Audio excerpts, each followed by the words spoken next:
Okay, I'm up inside the soffit here, and then these are the 1/4 and 3/8 inch lines. I haven't bundled this up yet because I may end up putting more insulation on there because it's so humid here. These end up sweating even though. I'm going to go ahead and put the probe right on here.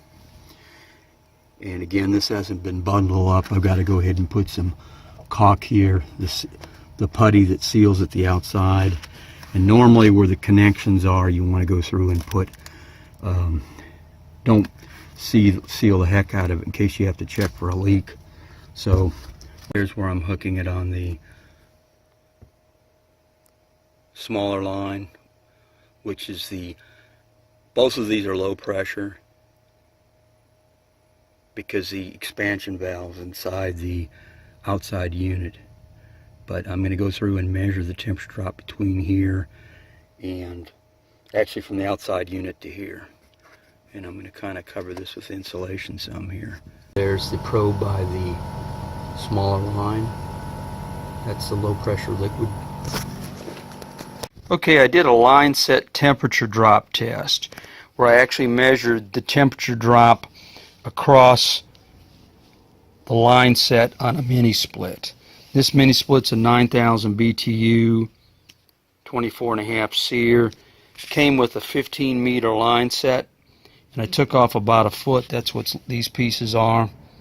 So it's about 15 foot 5 inches. Anyways, on the exit of the outside unit in this test, I measured 45.9 degrees with the Testo 570. Then I have a 5-meter long probe for Testo and measured 38.3 here, and that's at the flare connection of the inside unit. This is actually in the soffit of a house.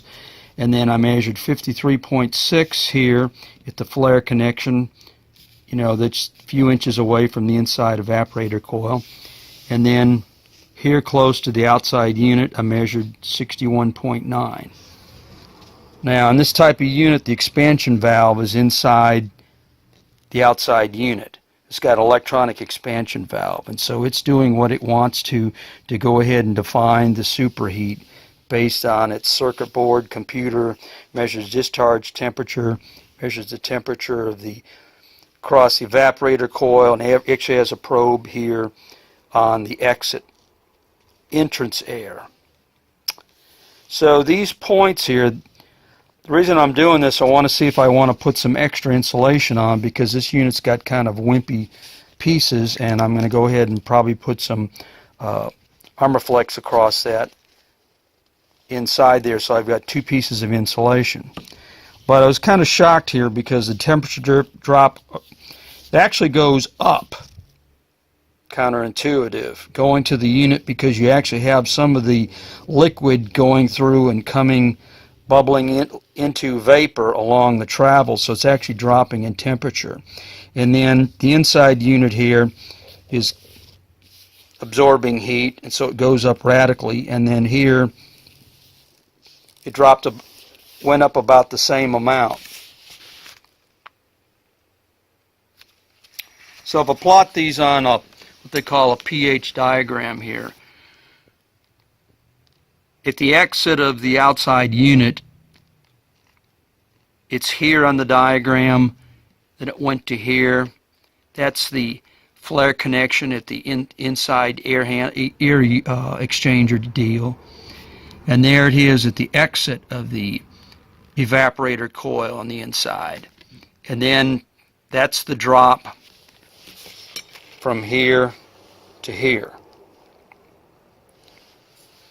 It goes through the compressor, got about 110 temperature roughly on here, and then this is what they call the subcool, and then this is the expansion valve. Again, the expansion valve on this particular unit is inside the outside unit, so both lines are insulated, like on here. This has got a piece of insulation, and I didn't bring it in here. It's on the other one. This is actually the liquid line, and then this is the gas return line. So the pressure on this is roughly about the same. Now, because I measured a drop across here, 45.9 to 38. That actually shows up on here is a drop in pressure. And ideally you want to have no temperature drop across this, because this takes away from the cooling effect.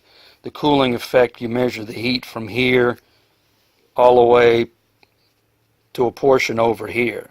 This is the heat added part of compression. It cools back down, goes through the expansion valve, and then this entire portion is actually the evaporator in blue. Unlike some of the older units that had the expansion valve right there by the coil. So both are insulated. It looks like the one that is the smaller of the two, which starts out mostly liquid, and it's probably got, the way I've got this on the diagram, you've got, this is what they call quality. And that means you've got 10% gas, I believe.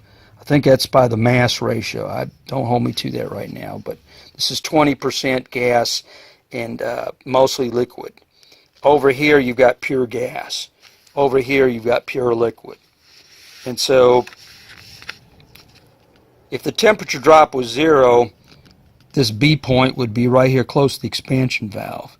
And I've got this drawn purposely like a little gap in there because I can't get in here and measure the temperature from here to right by the expansion valve unless I take this off. I might do that in another episode. But I was kind of shocked. The drop was a decent amount. And it looks like, of course, the small line is where you're going to have the biggest problem if it isn't insulated as well. Because on what they call a pH diagram here, this is a big jump horizontally, which is what they call the enthalpy, which is the heat that's being added or removed. This part over here in the superheat is not so much because the lines get sloped down this way. And so this is already up to 53, going up to 61. So if you only had one piece of foam, you want to put it, of course, on this little guy compared to the big one. These are both typically insulated. You really don't want to stick these two together in the sense of put them together and then put foam around them. You need to keep them separate, insulated. And my problem is here in the deep south, these will tend to sweat and you'll get moisture up there. So my idea was to put some of this Armaflex around there that's got some tape. And I might put around both of them. Right now I'm going to probably just do a test where I put it just around one here so I can get this drop off. Now, when I did this test, in all fairness, I had this part right here a little bit unbuttoned. I had the foam kind of covering it up, but it wasn't really super well wrapped. So some of this issue right here can be, that big gap can be because I've got heat gain right on here because it wasn't perfectly insulated with enough of this. It was kind of open and sort of taped in there. Of course, here's the compressor over here. Discharge air, outside unit. And of course, this is what they call a pH diagram. Pressure, enthalpy. Pressure's along here, horizontal. And also temperature is. So once it goes through the expansion valve here, if there's a pressure drop, then it droops downwards. That's why I've got this drawn as a little bit downward drop, because it has to, because of this temperature difference dropping. And so there's probably a bigger pressure drop across here because it's a smaller pipe than on this other guy. This has got liquid gas, and then it bubbles into gas. Again, from that expansion valve to back to the compressor really is the evaporator. This is the evaporator coil on mine on the inside, but this portion here is that little dog leg there, which is the line set. That's the bigger line set, and then this is a smaller one.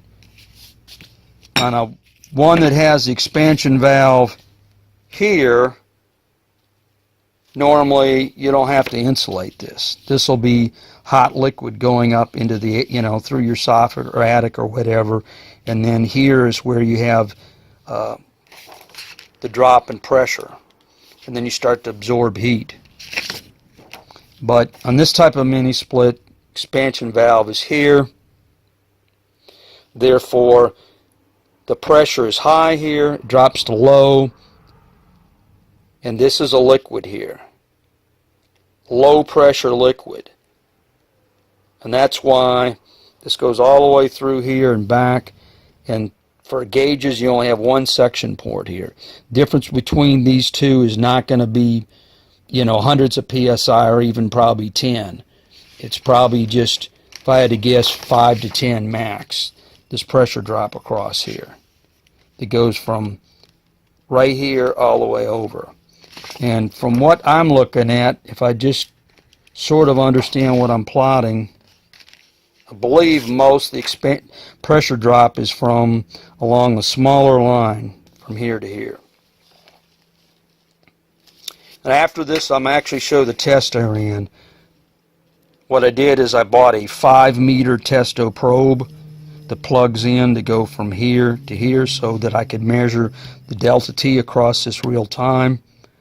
Then what I did is I went through and moved this probe to here, and went up through the soffit and connected to here and measured this delta T again. And ideally, you should probably measure 4 at once, and you get a little bit better data plus the suction port. I didn't do that because right now I only got one Testo. And that's the 410 chart there. This is the compression. This is what they call the superheat here. From that edge of the curve, you measure, this is 20, and this is about 22 superheat from here to this point. This is the compression. This is the condensation. This is the subcool area, which is from here to here, probably about 10 to 15 degrees. And then this is the expansion valve where the pressure here drops.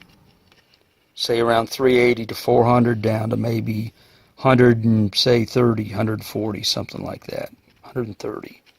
And then the pressure here is roughly about the same. That's a little bit of a droop. The pressure drops, it's going to go ahead and droop down. All these textbooks, they show these perfect curves. In reality, they're not, because when you've got stuff like this with heat going on, being absorbed in weird areas, it's not going to be like the textbook example like this. That's why purposely she's drawn this like the real world where it's dropping down because of the pressure drop. And sometimes you get a little bit of a droop here down. Sometimes this will go back up and come back down. This part is all fairly known from data here. This part I went through and looked at the operating pressure and stuff and drew that in. And afterwards I got the test.